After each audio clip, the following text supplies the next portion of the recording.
Guys, an interesting thing happened today. Okay, all about the Switch, of course. The Switch has been leaked by Laura Kate Dale.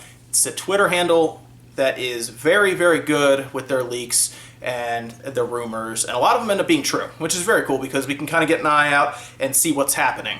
But today, about a couple hours ago, the Twitter handle put out what they believe to be the initial launch games, and then the first year, and then one of the first games in 2018. And what's really cool about this is there's some games on here that I want to talk about briefly, and I also want to break them down and go into other videos with them as well, because there's some cool stuff on here that I had my fingers crossed for, and it looks like it's happening. So let's put that stuff up on the screen now so we can go through it real quick. Okay guys, so here we go. Day one. This is what they believe to be day one.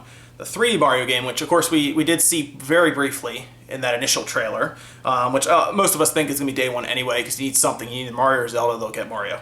The Rabbids RPG that we talked about earlier today looks interesting. I want to see the gameplay before I make a decision, but it's cool because it's different. Splatoon port. Now, we all saw on that trailer, the initial trailer, that they were playing Splatoon. We assumed it was a port of some kind because it probably wasn't the Splatoon 2, so we had a feeling. But what's interesting is most people, including Laura Dale, is basically saying that it may be a pack-in. It may come with a game, like a bundle, or the regular one, which would be great because that would get a lot of people online with Splatoon, and that would actually make Splatoon really cool then, and of course then we look forward to a second one. Skyrim is debated by a lot of people if it's going to be launch day or not, but according to their sources, it's insisted that it's going to be day one. Okay, and then of course Just Dance 2017, I don't know how many people care about that, but Just Dance 2017's there, and you apparently do use the Joy-Cons for motion detection. So that also tells us a little more that yes, the Joy-Cons are detected by the console when it's in, I assume, docked mode. Or maybe you put it down on a table and all of a sudden it can still sense it. That's great. Probably from gyros. I saw a couple people comment about that. Now, this is where it starts getting kind of interesting. In the first 6 months, it looks like we'll have a Smash port, which, again, we were talking about that as well. Bayonetta and Cloud will be amiibos on that same day when the Smash port comes out. That's cool. Zelda Breath of the Wild, already talked about that. That's good. Then there's also the Telltale Guardians of the Galaxy. Now, that's interesting because it's going to be an episodic game, which means you either have to download it episodically, obviously, as it comes out, or you get one cartridge that somehow has them all on there. More than likely, that's telling us, guys, that there will be at least a decent delivery system for these games. Otherwise, we would not have Telltale episodic games on there. That tells us that more than likely it won't be essentially a bad online marketplace or experience, which is pretty cool. So going through there, of course, Mario Kart 8, we saw that port being played and on display in that trailer, and this is the one that I'm most excited about. A lot of people may get annoyed with me, but I was a big fan of Xenoblade X on the Wii U. That was my favorite game on that entire system, and they're porting it, which is awesome, because then I can play it as a handheld. That is like one of the coolest things. I love to play this game. I really want to play this game on the Switch, because I can play it as a handheld. I can hook it up to my TV. It should run better and look better also on the Switch, because again, the Switch is rumored to be 2 to 3 times more powerful than the Wii U. And then of course, Mario Maker port makes a lot of sense because that screen probably will be a touch screen. It'll be interesting to see how they adapt that to the TV without the touchpad. I assume again we'll use those Joy-Cons as like a gyro pointer. So that'll be cool. Of course, we already know about Pokemon Stars. Already talked about that in length.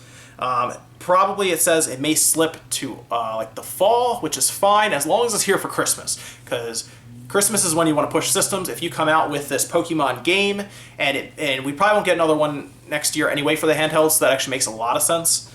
And then we're going down Pikmin 4. It's no longer called Pikmin 4 apparently, guys. Again, I'll talk about this probably in another video, but it's going to be a Pikmin reboot, which is cool. Again, that looks like that'll probably be in the fall as well.